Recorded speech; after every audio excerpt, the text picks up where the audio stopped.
Mas, enfim. O que dá pra fazer é torcer pra engenharia genética lá, mas é porque a engenharia genética também o cara falou que tem não... um projeto, né, do Jack Horner, que ele quer criar um galinhossauro. Como assim? Um galinhossauro. Então, a ideia Qual que é o lance? ao É invés... isso que eu ia falar. O lance do Jurassic Park, É o qual que francossauro. é? Eles acham um mosquito. Qual que é a história? Eles acham um mosquito O que mosquito picou. no âmbar, que picou o dinossauro. Aí eles extraem o sangue lá de dentro, pegam o DNA do dinossauro, e aí tem umas falhas, aí eles preenchem com o DNA de outros animais, De um rã, de alguma de coisa. sapo, de Ah. lagarto, exatamente. E coloca num ovo, e tem uma incubadora, e a partir daí vê o que desenvolve o nasce. dinossauro. Tá. Tem mosquito preservado em âmbar daquela época? Pode ter. Não sei se tem esse tipo Eu de acho que mosquito. talvez... especificamente Mas, assim, mosquito não, mas âmbar naquela época Mas tem. âmbar Tá. daquela época tem. Pode ter tido um bicho que chupou sangue do dinossauro? Pode. Pode ter bicho que tem, assim, resquício do sangue de dinossauro preservado lá dentro? Talvez. Mas o problema é que a estrutura... Um dos problemas, né? A estrutura do DNA, ela não aguenta muito tempo. Ah, é? E aí, a gente sabe como que era o DNA dos dinossauros. A gente sabe que tinha 4 letrinhas, né? 4 pares de base. A, T, C, G. Igual o meu, igual o seu, igual o de qualquer... Do pé de alface, é. Do pé de alface, assim. O problema não é saber quais são as letras, é saber qual é a ordem dessas letras. E essa estrutura que segura as letras na ordem, as bases na ordem, ela se desfaz com o tempo. E Então- mais do que isso também, além de você saber a sequência, é saber o que liga, qual liga, qual desliga. É, Porque você tem isso também, você tem a nossa sequência de letras, né, o nosso DNA, ele não tá todo ligado ao mesmo tempo e de todas as maneiras. Você tem genes que são mais expressos, menos expressos, pouco expressos. A maior parte do nosso material genético nem gene é. nem GNE, Então, não faz lixo. nada. Tá só, o pessoal de coisa chama de DNA lixo, né? Nem gene é. E mesmo que não seja lixo, não tá codificando o gene mesmo. Pior ainda, você precisa de um pedaço de DNA que vai interferir na expressão do gene que tá aqui. Então, tipo, mesmo que você tenha a sequência de letras é mais ou menos assim, é como se você tivesse um livro e você tem a sequência de letras todas que vão usar no livro, mas só a sequência de letra. Você não tem espaço, você não tem vírgula, não tem acento, não tem ponto, não tem nada. Você só tem a sequência de letras, assim. Você não sabe aonde espaço o quê, qual palavra é qual, é mais ou menos isso. Daria um trabalho e você dá pra alguém que nunca leu aquele livro Isso. E não Tentar sabe a reconstruir. letra, e não sabe a língua. e não sabe a língua. Então seria... Impossível. Impossível. É. Qual seria a possibilidade de recriar um Então, aí dinossauro? você tendo... Entre animais pré-históricos, tem gente tentando fazer isso com mamute. Porque mamute você tem esses bichos mais recentes, preservados, Com né? o DNA quase completo. Com o DNA quase completo, os bichos preservados no permafrost lá da Rússia, congelados. E você tem uma excelente barriga de aluguel para colocar, Que é? que é um elefante asiático. O elefante asiático, ele é um parente mais próximo No caso, do é mamute. É, um elefante. Bom, Você pode colocar no elefante, O né? elefante não vai gostar. O elefante fala, tenta aí. Né? Não sei onde vai sair, né? É. Mas o elefante asiático, ele é um parente mais próximo do mamute do que do elefante africano. É mesmo. É verdade. É um parente bem mais próximo do mamute.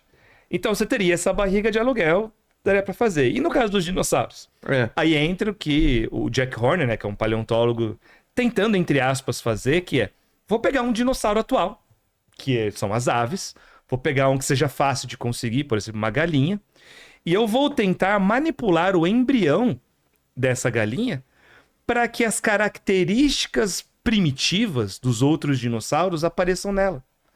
Então, por exemplo, um dos trabalhos que ele chegou a fazer é desativar os genes. Ou melhor, ativar de novo. É verdade. Não, acho que é desativar aqueles que reabsorvem, não é? Ah, tá. É o de reabsorção de isso, dente. do dente, Ah, exato. entendi. Tá É. certo. Tá. Então, assim, as galinhas, ou assim, as aves, quando são embriões, elas têm dentes. Ah, é? Só que ao longo do desenvolvimento embrionário, dentro do ovo ainda, esse dente é reabsorvido, o cálcio volta e usa para fazer outras coisas. Mas Tá. tem um determinado momento que ela tem dente. E se você... Essas coisas eu acho muito louco, né? Então, a evolução é um remendo. Por que a porra do gene de fazer dente está num É. grupo de 11 mil fucking Exato. espécies que ninguém tem um tem um dentinho dente só? Né? Mas continua Mas fazendo. continua o mesmo fazendo. Por quê? caminho. Porque manda fazer. Manda fazer e volta. Manda fazer, E faz, tem um volta. outro gene que manda absorver, né? Não era mais fácil não mandar fazer? Mas assim... Não, tem o que manda fazer e o que manda E que manda absorver. absorver. Aí ele pensou, e se eu desativar esse gene? Que é o que manda reabsorver? Aí ele deixou esses embriões desenvolvendo mais um tempo e desenvolve dente igualzinho de dinossauro carnívoro. De dinossauro Igualzinho. O mesmo tipo de dente. achatado lateralmente, dentro de um buraco, assim, de um alvéolo com serrilha. Certinho, Igualzinho. cara. É Quem quer ver isso? impressionante. A gente quer ver tiranossauro. Então, mas aí... Ah, você não acha legal? Se você puser uma galinha com dente aqui, você vai achar. Sinceramente, caguei pra galinha com dente. Você não cagou, não, cara. Se você visse, você olhar e falar assim: sério? meu Deus, a galinha tem dente, velho. Não, peraí. Tem alguma imagem, alguma coisa? Eu quero ver isso aí. Assim, não chegou a nascer. Ah, não chegou a Não, nascer. ele não deixou nascer. deixou Por nascer. quê? Tem um problema de bioética, né? Assim, Eu achei paia. Se a gente tivesse bioética com relação à galinha, a gente não comia esses bichos. Não, mas tem alguns problemas realmente de bioética mesmo? Vai saber se, tipo, esse gene que eu tô desativando, ele também não ia ser o gene de que o bicho vai nascer todo torto. Ou criar uma pandemia? Não tem esse problema? Não esse tipo de problema. É mais pro pro bicho problema sofrer. pro bicho sofrer. tá. Sofrer. A ética nesse sentido. Mas assim, aí ele pode fazer uma galinha nascer com dente, nascer maior, mais esguia, com rabo de osso, e fazer uma garra crescer na ponta. Sei. E você tá chegando cada vez mais perto do que seria um Velociraptor. Um ancestral mais Que antigo. não seria É a ilha do Dr. Frankenstein. Morro também. Exato. É meio bizarro. Quer dizer, Exato. então, mas esse aqui é o ponto. Se ele conseguisse fazer isso apenas ativando e desativando os genes presentes, bem ou mal, você não tá chegando no ponto exato, mas você sabe que se a informação está lá no DNA, é porque em algum momento aquilo lá serviu.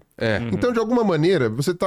Não, Descobrindo coisas você úteis. tá descobrindo assim. coisas Sei. úteis e você tá voltando... Você tá fazendo Tá retrocedendo no Isso, você tempo. tá retrocedendo a fita, entre aspas, de Sei. alguma maneira, se você não tiver fazendo nenhum tipo de manipulação, né? No sentido assim, de alterar a cadeia genética. Você não tá alterando a cadeia genética. Você tá ativa aqui, desativa aqui. Ativa aqui, desativa aqui.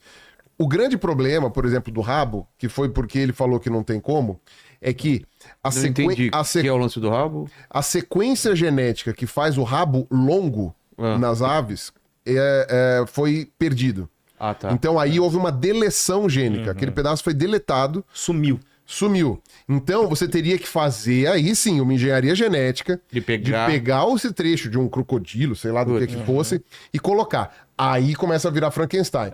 Mesmo que o gene do crocodilo seja exatamente idêntico ao gene que foi perdido pelas aves. O A que gente não não tem é, como com saber. certeza não é. A gente não tem como saber. Na verdade, a gente não sabe, né? Porque a gente tá falando de formato de rabo. Rabo, costela, vértebra do rabo, não sei o que, não é tão diferente assim. Poderia ser um gene muito parecido no mesmo lugar, no mesmo coisa. Obviamente que vão ter as alterações pontuais que podem gerar esses problemas.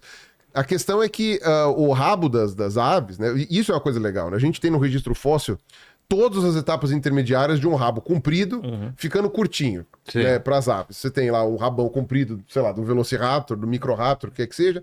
E aí depois você vê outros fósseis que vão ficando com o rabinho cada vez mais Começa curtinho, cada a vez mais fusionar curtinho. essas últimas aqui e vira o que tem nas aves de hoje, que a gente isso- chama de pigóstilo. É um pigóstilo. Que é o rabinho dela todo fusionado. Tipo o nosso cox. Isso, as aves têm um tipo de cox, entendeu? Só que, e no nosso caso, o nosso rabo se forma e depois é absorvido. A mesma coisa. Né? Mesma coisa. A gente tem rabo quando é embrião E depois volta. perde, né? Muito inteligente. Só que o que acontece? No caso das aves, essa informação de formar o pigóstilo, aparentemente não era dependente da informação de formar o rabo completo.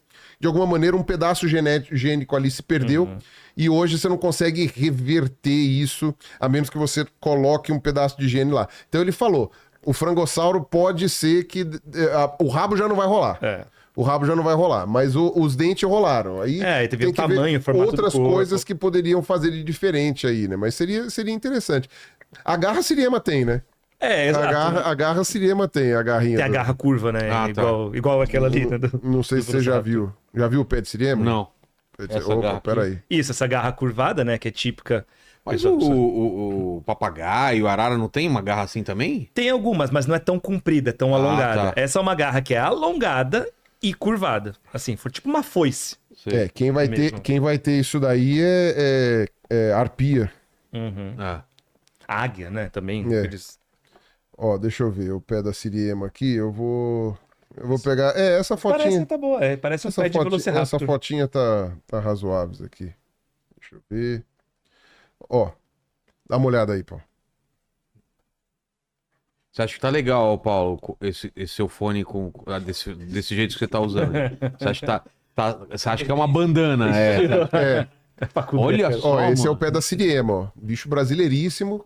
Tem esse pé e tem a garrinha do Velociraptor ali, ó. Olha só. Igualzinha dele, né? É Uma mesmo. delas, né? Igualzinho. Inclusive, tem uma outra foto aqui que até tá meio levantadinha, ó. Ó, essa daqui tá parecendo até... tá parecendo, né? Parece a cena do Raptor no filme, né? Que ele até a pega e cena dá do a rápido do batidinha, filme né? que ele dá a batidinha, ó. Dá uma olhada. Vou ver a próxima foto que eu te mandei aí. Ó, tá vendo? Olha só. Então isso é a Siriema, ó. Tá vendo? O pé é a mesma coisa, essencialmente a mesma coisa, muda muito pouco. O pé de uma ave atual para os dinossauros carnívoros fósseis muda muito pouco. Tanto que a pegada é muito parecida. A né? pegada é muito A parecida. pegada com 3 dedos tocando o chão, né? Isso aí é um padrão que os dinossauros já tinham há muito tempo. E aí o pessoal fica achando ave, dinossauro, nada a ver. É. Cara, olha o pé. Tem pena no pé? O que tem Não, no não pé? tem. Escama. É. Escama formada por beta-queratina, né? O mesmo padrão dos répteis que eles têm. O ovo, O ovo, mesma coisa. por exemplo. O ovo de ave, o ovo de todos os outros grupos de répteis. Essa garra assim é pra quê? Predação. Ah, pra predação. Predação. A Siriema, ela usa pra cavucar e também pra predar, pra matar. Segurar pra prender, bicho no chão. Pra prender, segurar bicho no chão. enquanto você dá as bicadas ali. Siriema come muita cobra, né? Sim. Come muita cobra. É um bicho bem interessante. Eu fiz as pazes com a Siriema lá no museu, lá no Parque de Foz do Iguaçu. Porque a gente tinha raiva da Siriema, porque quando você tá em campo, né, a Siriema ela canta de um jeito que ela parece estar dando risada. Né? O canto da Siriema, né? A coisa tipo assim. Putz, É um pode troço crer. meio assim. E você não achando fóssil, né? E aí Trabalhando tipo, furou o pneu do carro. Parece o Nelson dos Simpsons, né? É. Mas é mais pra uma coisa meio Carlos Alberto, assim, a risada dela, assim, né? Aí você chama assim, tipo, como é que se fala? Atolou o carro. Atolar o carro acontecia direto. Aí fala, puta, atolamos o carro, como é que a gente vai desfazer isso daqui? De repente, eu falo, putz, filha da puta, esses bichos estão rindo da minha cara. Aí é coisa. Mas aí lá no Parque das Aves, lá em Foz do Iguaçu, eles têm uma Siriema lá, aí o bicho é muito legal, cara. É um barato. E aí a Siriema é o bicho mais próximo vivo hoje das aves do terror que eu tava mostrando lá. Então as aves do terror tinham essa garra também. E hoje a gente sabe, né?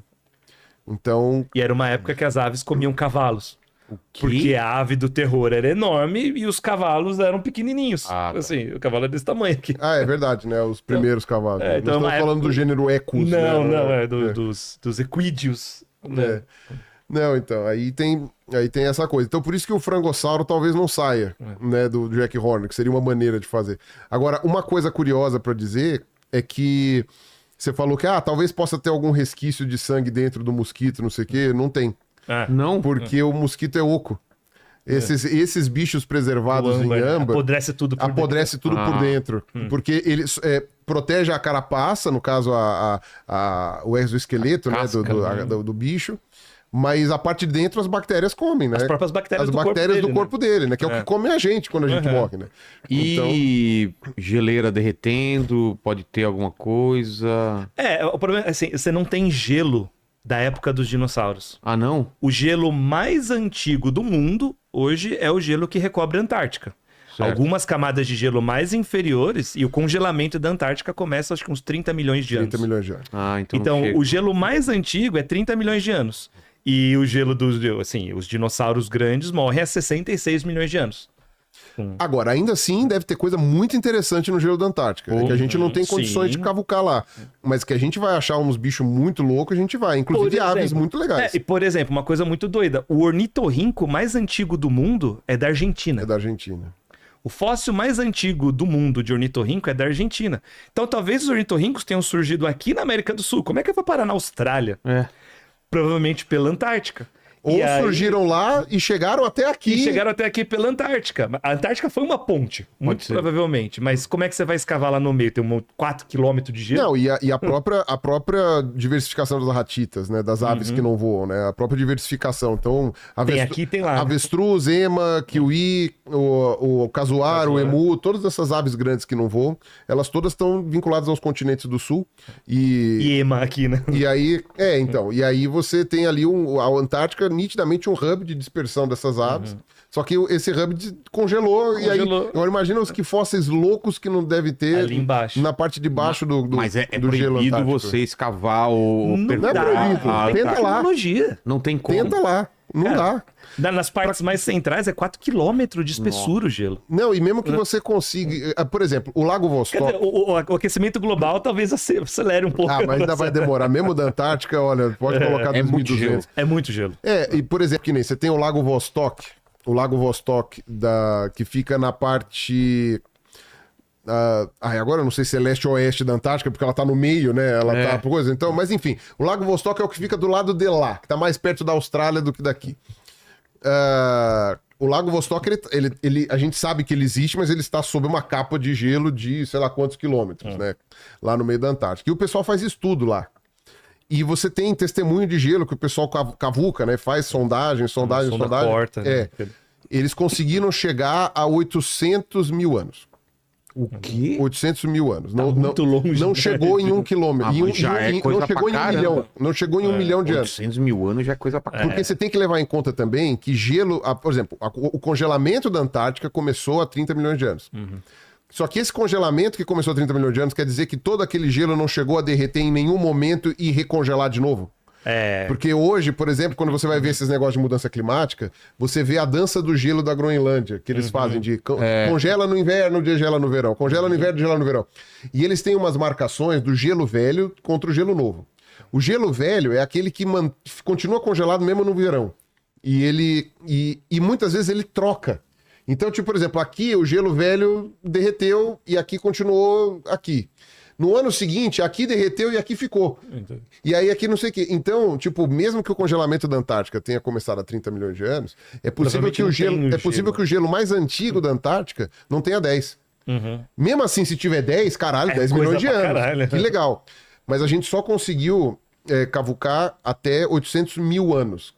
Então isso é uma coisa muito interessante. Primeiro porque a Terra tem 6 mil anos, né? Então, tipo, esses 800 mil anos aí é invenção de cientista. A gente tem bolhas de ar presas em cada uma delas com uma concentração certinha de oxigênio, de coisa. Você consegue saber como era a atmosfera no passado.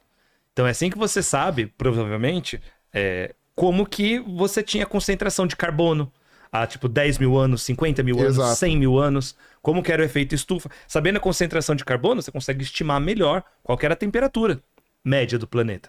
Então você vai pegando essas concentrações, então isso ajuda a reconstruir o paleoclima. Tem uma área da paleontologia que é a paleoclimatologia. É o meteorologista do passado, né? Mas vai estudar esses fenômenos. E não só a presença desse ou daquele elemento, mas a presença do isótopo desse ou daquele elemento. Então, o oxigênio, sei lá, o oxigênio 16, 17, 18, sei lá, X, né? Eu não lembro agora exatamente as variações do mesmo átomo. Aí o carbono, não é o 14, não, porque ele é radioativo, mas o carbono 13 o carbono, sabe? E 12. Então, você consegue ver essas coisas que aí você consegue calcular, porque aquele que é mais pesado, então geralmente tá numa concentração menor, e aí se você vê, né, aquilo lá ficou aprisionado aquela bolinha de atmosfera ficou aprisionado. A própria água que está em volta, né, que provavelmente também é fixa naquele lugar, então você também pode medir esses isótopos no próprio gelo, né? Então, é muito interessante como você consegue fazer esses testemunhos aí. 800 mil anos já dá uma... Dá uma área de estudo bem interessante, né? Então... Esses testemunhos de sondagem aí. Só isso daí já demonstra esses negócios aí de falar que, tipo, não, mas a concentração de carbono no passado não era, não sei o que. Não, dá pra saber sim. Dá pra saber. Dá pra saber sim, dá pra saber direitinho. Né?